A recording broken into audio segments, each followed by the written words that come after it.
ثم من نطفة ثم من علقة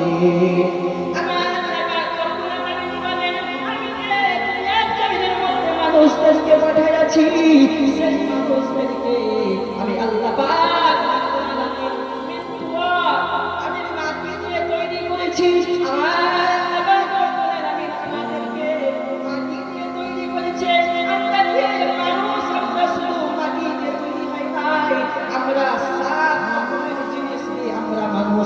তৈরি হয়েছে বর্তমানে আমার আমরা কিভাবে তৈরি করা একজন মানুষের স্পেকট্রাম একজন মহিলার স্পেকট্রাম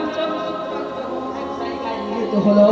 এক জায়গায় যখন মিলিত হলো মিলিত হওয়ার পরে সেই স্পেকট্রামটা মিলিত হওয়ার পরে মায়ের গর্ভের মধ্যে সেই জিনিসটা রক্ত আকারে হয়ে গেল রক্ত আকারে হয়ে গেল রক্ত আকারে হওয়ার পরে সেই মানুষটা সেই বাচ্চাটা কিছু দিনের মধ্যে সেই রক্ত থেকে মাংস হয়ে গেল মাংস পরিণত হওয়ার পরে আল্লাহ বলেন আমি তো ছেড়ে দেই নাই মাংসই আলাদা আমি করার পরে আমি আল্লাহ ছেড়ে দেই নাই আমি একটা স্ট্রাকচার আমি একটা বডি তৈরি করে দিলাম কচি কচি হাত দিয়ে আমি মাংস তৈরি করলাম মাংস তৈরি করার পরে আমি আল্লাহ ছেড়ে দেই নাই সেই মাংসকে কচি কচি হাত দিয়ে একটা বডি তৈরি করে দিলেন একটা মানুষের একটা বাচ্চা আকারে আমার আল্লাহ পাক রব্বুল আলামিন করে দিলেন করার পরে আমার আল্লাহ পাক রব্বুল আলামিন মায়ের গর্ভের মধ্যে বললেন মায়ের গর্ভের মধ্যে সেই বাচ্চার এমন একটা সুরক্ষিত জায়গা আমার আল্লাহ পাক রব্বুল আলামিন ব্যবস্থা করে দিলেন মানে সর্বপ্রথমে যে প্রাণীকে সর্বপ্রথম একটা মাংসের সংস্কৃত হলো মাংস থেকে হাত একটা স্ট্রাকচার একটা বডি তৈরি করলেন বডি তৈরি করার পর আল্লাহ ছেড়ে দেয় নাই আল্লাহ থাকা সাউরা লাহমা ইজামা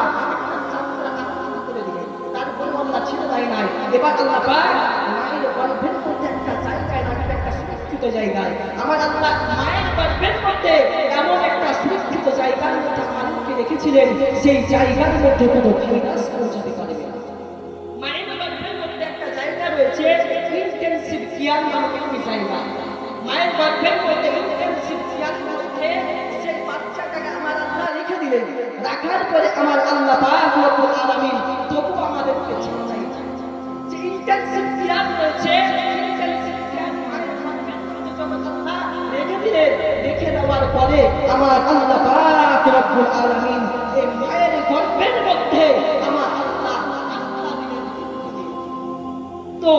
একটা বাচ্চাকে যখন দিবে তার খাবার প্রয়োজন হবে কিনা বাবা আমরা যতটুকু আছি আমাদের খাবার প্রয়োজন রয়েছে একটা বাচ্চা যে মায়ের গর্ভের মধ্যে থাকবে ওই গর্ভের মধ্যে আমার আল্লাহ খাবারের ব্যবস্থা করবেন তো খাবারের ব্যবস্থা কি করবে